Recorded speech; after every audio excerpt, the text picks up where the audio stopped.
The all-time greatest secret for getting NES games to work. No other mainstream gaming console is as infamous for its functional intermittency as the NES. Ah, but I said functional intermittency, not completely defunct after 8 months of regular gaming. Anyway, there are several legendary techniques that most people use, and although they can be helpful, there is one method that's rarely seen but outdoes them all. But before we get to that, let's list off some of the more inferior methods. Number 1. Putting 2 games in the NES. I've rarely seen this work, and it seems kind of gimmicky, but I figured I'd give it another chance. It didn't work, but it did look ridiculous. Number 2. Holding the reset button for X amount of time. This one is kind of funny. How long are you supposed to hold it? Everyone had a different opinion, but according to my Famicom to NES game converter, you should hold it for 3 to 5 seconds and relieve. It will be okay, but it won't be. It actually doesn't do anything. While the first two may seem a little obscure, surely someone will remember this one. Number 3 is where you actually get to bully your NES into working by snapping the game down.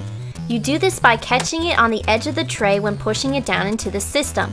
Sometimes it works, but it's inconsistent and there's a much better technique, so don't bother. Number 4. Cleaning the game.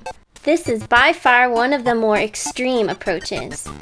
Here's one technique, but the most common is using alcohol and Q-tips, despite Nintendo's warning. There were a couple of cleaning kits available for purchase, but you won't find many of those lying around. Number 5 is Old Faithful, blowing into the cartridge. This action has become synonymous with Nintendo games and somewhat of a staple of retro pop culture. Who started this? I want to have my picture taken with him or her. That would be awesome. But honestly, it doesn't work. It just gets spit everywhere, so stop it! Now for the all-time greatest secret for getting NES games to work. Let's do this in real time with a game that has seen better days and rarely worked. This one should do the trick. Put the game into the console and push it down. Never ever close the lid, it must stay open. Proceed to turn it on and place each one of your index fingers on either side of the cartridge.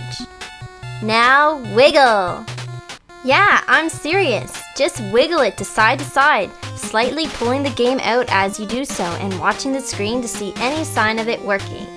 As you experiment with the position of the game, the title screen should eventually start cutting in and out. At this point, hit the reset button. Bam! It works!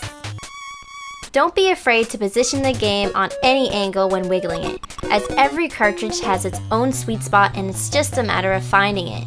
I hope you found this video fun and informative. Happy gaming!